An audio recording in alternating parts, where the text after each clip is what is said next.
رحیم۔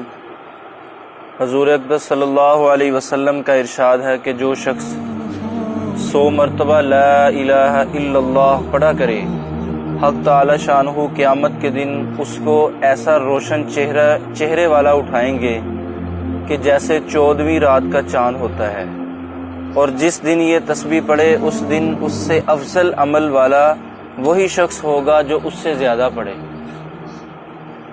متعدد روایات میں ہے، یہ مضمون ثابت ہوتا ہے کہ لا الہ الا اللہ دل کے لیے بھی نور ہے اور چہرے کے لیے بھی نور ہے۔ یہ تو مشاہدہ بھی ہے کہ جن اکابر کا اس کلمہ کی کثرت معمول ہے ان کا چہرہ دنیا ہی میں نورانی ہوتا ہے۔ ایک حدیث پاک میں آتا ہے لا الہ الا اللہ دلوں کے زنگ کو دور کرتا ہے۔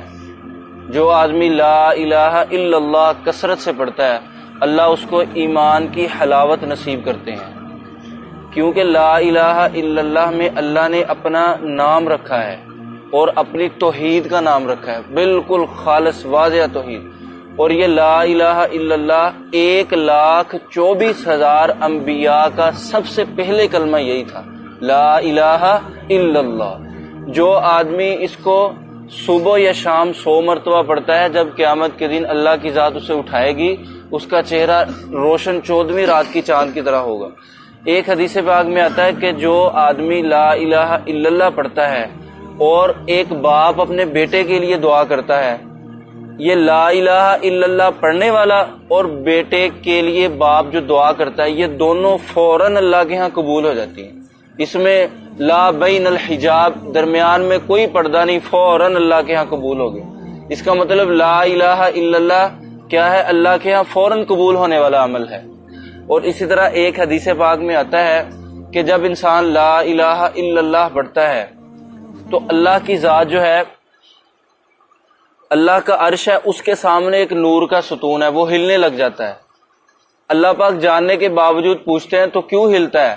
وہ کہتا ہے یا اللہ تیرے فلاں بندے نے لا الہ الا اللہ پڑھا، ابھی تک اس کی بخشش نہیں ہوئی، ابھی تک اس کی بخشش۔ تو اللہ پاک فرماتے ہیں اے ستون تو رک جا، اے فرشتوں تم گواہ ہو جاؤ، جس نے لا الہ الا اللہ پڑھا میں نے اس کی بخشش کر دی ہے۔ ایک حدیث پاک میں آتا ہے کہ جس کا اول کلمہ، پہلا کلمہ اور آخری کلمہ لا الہ الا اللہ ہوا، 100 سال بھی زندگی گزارے کسی گناہ کا مطالبہ نہیں کیا جائے گا۔ کتنی بڑی فضیلت ہے، کیا پڑھنے سے؟ لا الہ الا اللہ پڑھنے سے۔ تبارك الذي نزل الفرقان على عبده ليكون للعالمين نذيرا